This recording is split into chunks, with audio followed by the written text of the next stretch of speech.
Als hij dat geweten had, reed hij zo snel niet meer. Nicky was maar amper 17, toen wilde hij opeens van school.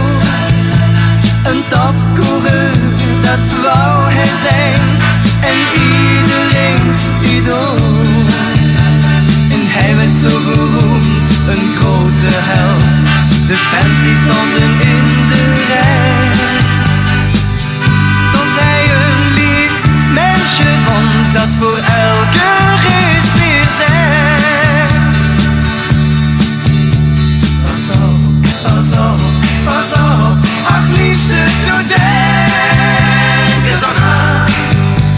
Pas op, pas op, pas op, riskeer niet te veel op de baan. Pas op, hij hoorde haar stem toch eens weer. Als hij dat geweten had, weet hij zo snel niet meer. Als hij dat geweten had, weet hij zo snel niet meer. Marlene was haar naam en hij hield van haar. Ze wilde dat hij stoppen zou. En elke keer als hij van start moest gaan, dan zei ze: ik heb zo'n angst om jou.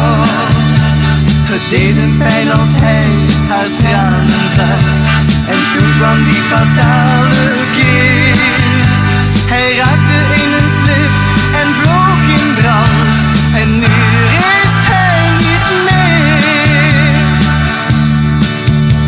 Pas op, pas op, pas op, ach liefste, doe dit.